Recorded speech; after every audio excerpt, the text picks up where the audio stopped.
Hello नमस्कार, मी संजय. माझ्या चॅनलमध्ये तुम्हा सगळ्यांचं अगदी मनापासून स्वागत. सगळ्यांना सर्वप्रथम श्री स्वामी समर्थ. तुम्हा सगळ्यांचे चांगल्याचे स्वामी महाराज पूर्ण करत ही स्वामींचरणी प्रार्थना. वर्षभरात 24 एकादशी येतात, पण या सर्व एकादशींमध्ये सर्वात श्रेष्ठ, सर्वात फलदायी आणि अत्यंत कठीण मानली जाणारी एकादशी म्हणजे निर्जला एकादशी. यालाच आपण भीमसेनी एकादशी असेही म्हणतात. असे म्हणतात की जर तुम्हाला वर्षातल्या इतर 23 एकादशींचे व्रत करणे जमले नसेल आणि तुम्ही ही फक्त एकच निर्जला एकादशी पूर्ण निष्ठेने केली तर तुम्हाला वर्षभराच्या सर्व एकादशींचे पुण्य एकाच दिवशी मिळते. पण आजच्या व्हिडिओमध्ये आपण फक्त या एकादशीचे महत्त्व नाही तर अशा 3 विशेष सेवा आणि 5 चमत्कारी उपाय या व्हिडिओमध्ये आपण पाहणार आहोत, जे केल्याने तुमच्या घरातील गरिबी, पैशांची चणचण, आर्थिक प्रॉब्लेम आणि आरोग्याच्या समस्या कायमच्या दूर होऊ शकतात. त्यासाठी व्हिडिओ शेवटपर्यंत नक्की पहा, कारण शेवटचा उपाय तुमच्या आयुष्याला कलाटणी देणारा नक्कीच ठरू शकतो. सगळ्यात आधी आपण जाणून घेऊया की यावर्षी निर्जला एकादशी कधी आहे आणि मुख्य नियम काय आहेत. निर्जला एकादशी ही येत्या गुरुवारी 25 जूनला आहे. नावाप्रमाणेच ही निर्जला आहे, म्हणजे या दिवशी सूर्योदयापासून ते दुसऱ्या दिवशीच्या सूर्योदयापर्यंत पाण्याचा एकही थेंब न घेता उपवास करायचा असतो. ज्यांना आरोग्याच्या समस्या आहेत, वृद्ध आहेत किंवा आजारी आहेत, त्यांनी निर्जल उपवास नाही केला तरीही चालेल. त्यांनी फलाहार करून उपवास केला तरीही चालेल, कारण देव तुमच्या मनाची भक्ती पाहतो, शरीराला त्रास दिलेला नाही. चला तर मग आता पाहूया या दिवशी करायची विशेष सेवा काय आहे. निर्जला एकादशी ही भगवान विष्णू आणि माता लक्ष्मीला प्रसन्न करण्याची सर्वात मोठी संधी असते. या दिवशी घरात सुख समृद्धी येण्यासाठी ही सेवा नक्की करा. भगवान विष्णूंना पिवळा रंग अत्यंत प्रिय आहे. सकाळी अंघोळ केल्यानंतर पिवळे वस्त्र परिधान करा. देवाऱ्यातील विष्णू किंवा बाळकृष्णाच्या मूर्तीला किंवा फोटोला पिवळे चंदन लावा. पिवळी फुले आणि पिवळी मिठाई नक्की अर्पण करा. आता पुढची गोष्ट तुम्हाला आवर्जून लक्षात ठेवायची आहे. कायमस्वरूपी एकादशीच्या दिवशी तुळशीला विसरूनही चुकूनही पाणी घालू नका आणि तिची पानेसुद्धा तोडू नका, कारण तुळशी माता स्वतः विष्णूंसाठी व्रत करत असते. जर तुम्ही पाणी घातलात तर तिचा उपवास सुटतो, म्हणून चुकूनही पाणी घालू नका. पण संध्याकाळी तुळशीजवळ गाईच्या तुपाचा दिवा नक्की लावा आणि तुळशी माता आणि भगवान विष्णूंचे नक्कीच ध्यान करा. या दिवशी संपूर्ण वेळ तुम्हाला मनातल्या मनात ओम नमो भगवते वासुदेवाय या महामंत्राचा जप आवर्जून करायचा आहे. मी या मंत्राचा उल्लेख अनेक व्हिडिओमध्ये मी केलेला आहे. या मंत्रामध्ये खूप जादू आहे, म्हणून मी याला नेहमीच महामंत्र असं म्हणत असते. यामुळे घरातील नकारात्मक ऊर्जा नक्कीच नष्ट होते. आता वळूया आपल्या व्हिडिओच्या सर्वात महत्त्वाच्या भागाकडे, म्हणजेच विशेष उपाय. हे उपाय ज्योतिषशास्त्रात अत्यंत प्रभावी मानले गेले आहेत. निर्जला एकादशीला जलदानाचे प्रचंड महत्त्व आहे.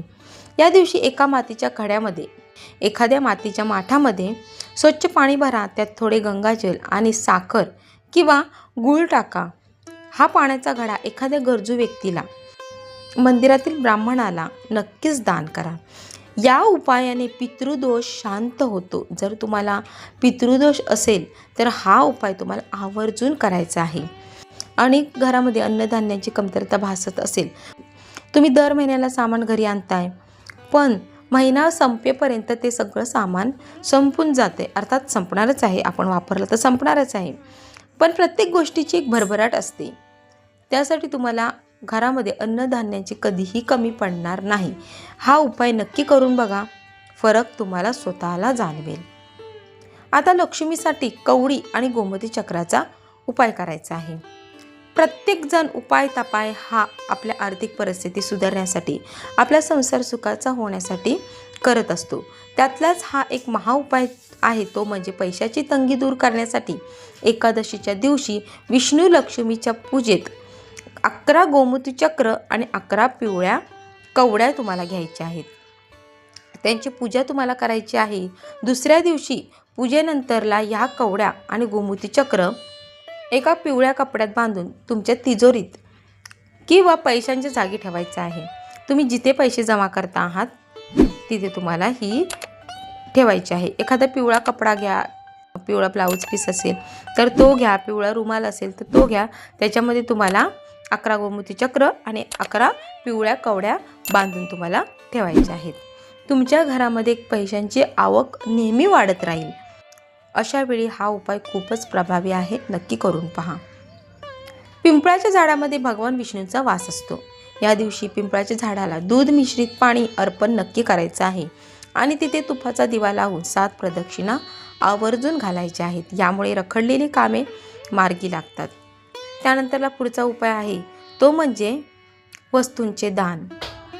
तुमच्या ऐपतीप्रमाणे, तुमच्या इच्छेप्रमाणे ज्या काही तुम्हाला वस्तू दान करायच्या आहेत त्या तुम्ही नक्कीच करू शकता. उदाहरणार्थ छत्री असेल, पंखा असेल, काही खाण्याच्या गोष्टी असतील, कोणाला चप्पल हवी असेल, कोणाला कपडे हवे असतील, तर अशा वेळेला तुम्ही यांसारख्या वस्तूंचे नक्कीच दान करू शकता. दान धर्म हा सगळ्यात मोठा उपाय आहे. सगळ्या गोष्टींवर उपाय म्हणजे दानधर्म आहे. नक्की करायचा आहे तुम्हाला. तुम्ही तुमच्या ऐपतीप्रमाणे, तुमच्या इच्छेप्रमाणे नक्कीच करू शकता. तर मंडळी, ही होती निर्जला एकादशीची संपूर्ण माहिती, विशेष सेवा आणि काही चमत्कारी उपाय. भक्तिभावाने आणि आपल्या क्षमतेनुसार यातील सेवा नक्की करायच्या आहेत. ज्या तुम्हाला गरजेच्या वाटत आहेत तर त्या सेवा तुम्हाला करायच्या आहेत. भगवान विष्णू आणि माता लक्ष्मीचा आशीर्वाद तुमच्या पाठीशी सदैव कायमस्वरूपी नक्की राहणार आहे. तुम्हाला आजचा हा व्हिडिओ कसा वाटला मला कमेंट करून नक्की सांगा. तर माहिती आवडली असेल तर व्हिडिओला लाईक करा, तुमच्या मित्रपरिवारासोबत नक्की शेअर करा आणि माझ्या चॅनलला सबस्क्राईब करायला विसरू नका, जेणेकरून असेच भक्तिमय व्हिडिओ तुम्हाला पुढेही पाहता येईल. कमेंटमध्ये ओम नमो भगवते वासुदेवाय नमः लिहायला विसरू नका. पुन्हा भेटू अशाच एका नवीन व्हिडिओमध्ये. तोपर्यंत धन्यवाद.